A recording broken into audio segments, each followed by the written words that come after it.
Assalamualaikum warahmatullahi wabarakatuh. Tidak terasa iPhone X yang ada di tangan saya ini sudah berumur 3 bulan lebih. Dan pengalaman upgrade dari sebelumnya iPhone 6 Plus itu terasa beda banget dari segi experience dalam pemakaian ala saya sebagai daily driver. Halo, jumpa lagi dengan saya Nandi dan inilah pengalaman saya setelah 3 bulan bersama iPhone X.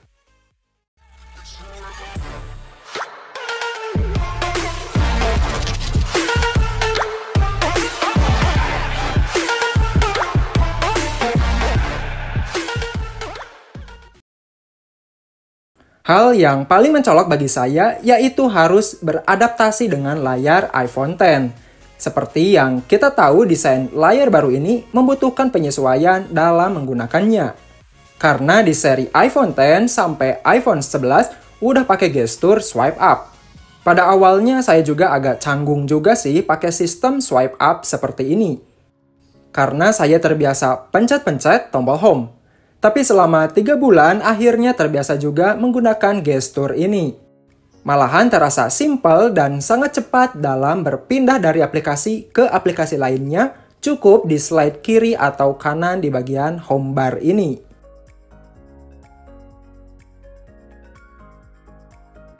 Sistem keamanan yang baru di iPhone X kini menggunakan Face ID. Dan setelah 3 bulan bersama, saya bisa beradaptasi dengan baik dan menyenangkan. Cuman karena sekarang lagi maraknya wabah virus, ketika lagi pakai masker, Face ID jadi kesusahan dalam mendeteksi wajah. Wah, jadi kangen Touch ID nih.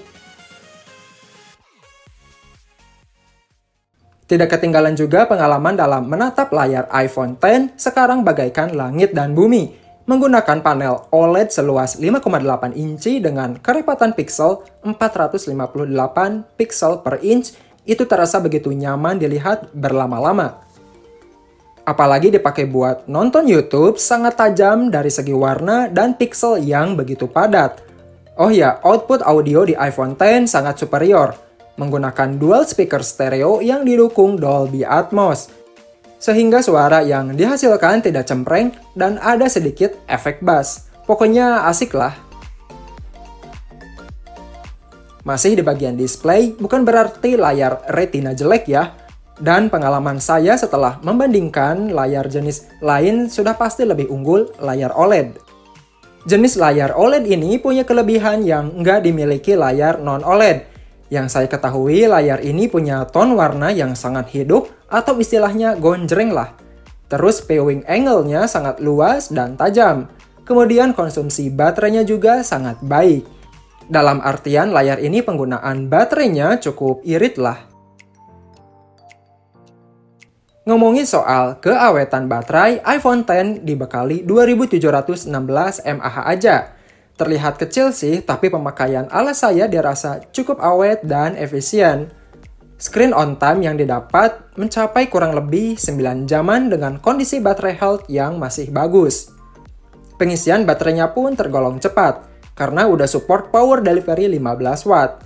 Dalam 30 menit sudah terisi sekitar 50%-an, tapi harus menggunakan aksesori chargeran dari pihak ketiga.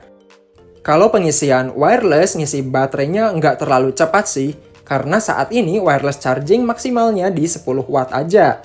Tapi agak mendingan juga daripada ngecas pakai adaptor bawaannya yang hanya dikasih 5 watt.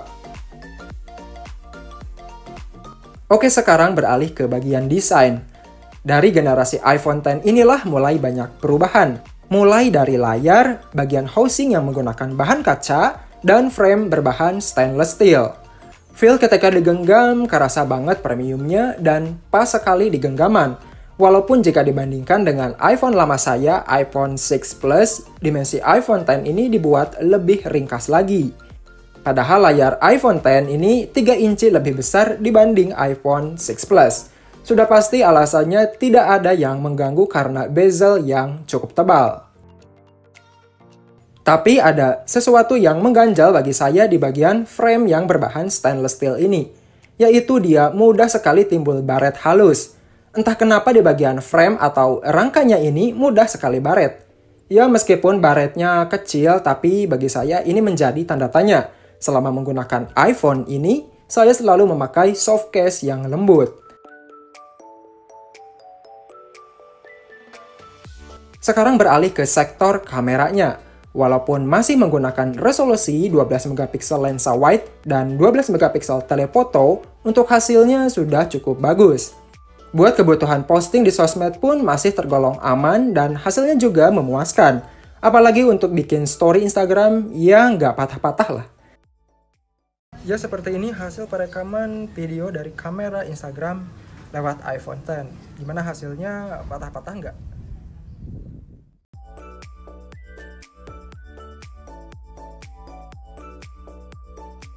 Untuk perekaman video juga hasilnya bagus banget, karena sistem di kedua kamera ini masing-masingnya udah dibekali OIS. Jadi hasilnya sangat smooth dan gak puyeng lagi kalau nonton hasil rekaman video lewat iPhone X. Maksimal perekaman video iPhone X ini di 4K 60 fps. Cuman kalau ingin lebih smooth OIS-nya, disarankan aja pakai 1080p di 60 fps. Oh ya, cuman sayangnya untuk pengambilan foto di kondisi low light, sepertinya iPhone X ini nggak begitu superior. Mengingat iPhone X ini dirilis tahun 2018, jadi saat itu iPhone belum menghadirkan fitur low light. Bahkan baru-baru sekarang Apple ngadain fitur low light di iPhone 11. Jadi untuk hasilnya sih nggak bisa dibilang bagus banget atau jelek. Ya intinya masih banyak noise lah. Begitupun di kamera depannya yang beresolusi 7 megapiksel, hasilnya sih cukup aja untuk kebutuhan video call maupun foto selfie yang minim sekali fitur. Buat para cewek yang doyan selfie cantik, sepertinya harus download lagi aplikasi pihak ketiga biar ada efek beauty-nya. Karena kamera depannya ini terlalu jujur. Next ke poin paling terpenting dari sebuah iPhone, pastinya performa. Dibekali chip Apple A11 Bionic dengan arsitektur 10 nanometer, tenaga dari iPhone X ini sangat lebih dari cukup. Dengan dibekali RAM 3GB, untuk kebutuhan multitasking juga sangat responsif dan jarang sekali reload. Untuk main game, saya rasa nggak perlu jelasin panjang lebar ya. Intinya iPhone X ini di iOS 13.4 masih sanggup ngelibas semua game berat yang tersedia di App Store. Oh iya, biasanya kalau tayang video tentang iPhone X di channel ini, suka ada yang bertanya di komentar, apakah iPhone X cepat sekali panas? Jawabannya, ya, cepat sekali panas. Bahkan di aplikasi kamera Instagram pun sering sekali panas. Saya rasa ini hal umum dan wajar bagi semua iPhone, yaitu timbul hawa panas. Solusinya, ya pakaiin soft case. Berhubung sebentar lagi rilis iOS 14, saya yakin untuk iPhone X ini bakalan kebagian iOS terbarunya Apple. Ya, jadi itulah curhatan dan pengalaman saya selama 3 bulan bersama iPhone X. Semoga dengan adanya video ini bisa memberikan referensi buat kalian yang berencana ingin meminang iPhone berlayar full screen ini. Harga dari iPhone X per Mei 2020 dengan storage 64GB saat ini dibanderol mulai dari 9 jutaan kondisi baru. Dan 6,9 jutaan untuk harga second, itu pun tergantung kondisi kelengkapan device dan kondisi fisiknya. Seperti biasa, sebelum video ini berakhir, jangan lupa subscribe, like, komen, dan share video ini ke teman kamu. Wassalamualaikum warahmatullahi wabarakatuh.